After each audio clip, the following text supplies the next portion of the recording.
бол бас сонирхолтой байгаа л да.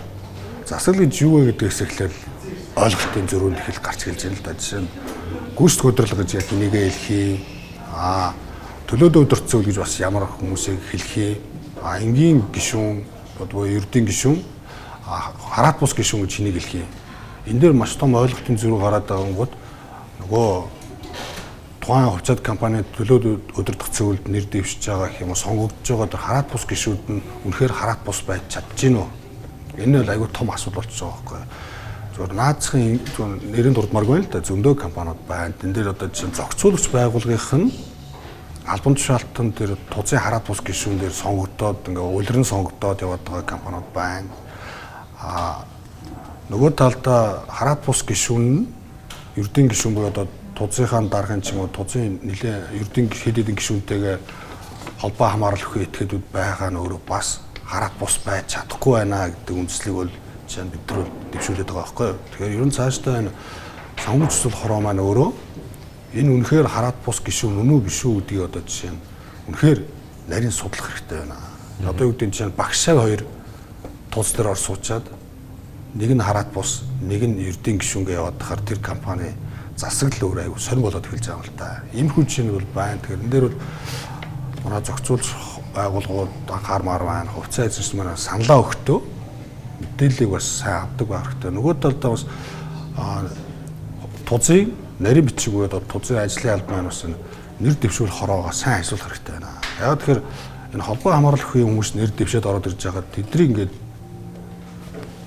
одоо сонгон шалруулад хувьцаа эзэмштэй хурлаар оруулж ирж байгаа нөр ёс зүйн аюул том асуудал үүсгэж байна л да. Тэгэхээр иймэрхүү байдлаар энэ асуудлууд эхнээс зэгцэлгүй бол энэ салбар дээр дандаа нэг муу нэртэй улсууд гэх юм уу эсвэл энэ салбарыг хүмүүс их муугаар хараад байна л да.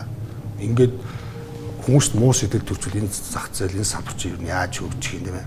Иймэрхүү л дүгэлтийг эхний ээлжинд хийгээд байна. Тэгвэл энэ засаглалын тал дээр одоо компаниуд таны сая ярьсанчлан нэлийн асуудал байгаа ш. Тэгэхээр хувьцат компаниудаас яг юун дээр анхааруул зүгээр бол одоо хөрөнгийн бирж болоод санхүүгийн зохицол хорноос одоо засаглалын үнэлгээний тайлан гэж гардаг да. Тэгэхээр энэ дээр нь бол томоохон компаниуд ер нь их онц сайн дүнтэй гардаг шаард. Тэг яг тайлан бол тайланг яаж гаргаж болно? Хамгийн гол нь одоо хувьцаа эзэмшиж байгаа том нөөц жижиг нөөц хувьцаа эзэмшин шүү дээ. Тэр хүмүүс өөрсдийнхөө эрх ашигыг хамгаалах үүднээс тузад ямар гишүүн орж ирж байгаа юм? Хин нэр дэвшээд байгаа юм? Нэр дэвшүүлэх хороноос хэнийг нь дэмжээд хэнийг нь дэмжихгүйгээд гаргасан. Тэр бүх мэдээлэл нь нээлттэй ил тод байх хэрэгтэй байгаа байхгүй юу? Тэгээ сонгогдоод ороод ирж байгаа нь нэр дэвшүүлэх хороноос дэвшээд ороод ирж байгааг нь хувьцаа эзэмшлийн хурал дээр ингээ баталж байгаа шүү дээ. Саналаараа. Одоо хувьцаа эзэмших саналаа өгöd тийм ээ.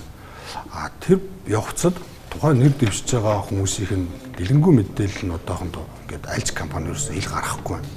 Тэ танилцуулга нь юу юм те CV нь юу юм ямар холбоо хамааралтай эсвэл холбоо хамаарал нүгээр байхгүй мó гэдгийг нарийн мэдээлэл нь байхгүй учраас өнөөдөр сонгочдог маргааш нөгөөд нь тэрний энэний ийм тийм хамаарал бүхийгээд яригадаад эхлэхээр л болохоо очиж байгаа. Яг бол нэгд баталсан учраас дахиад ээлж бус хурал хийх юм уу?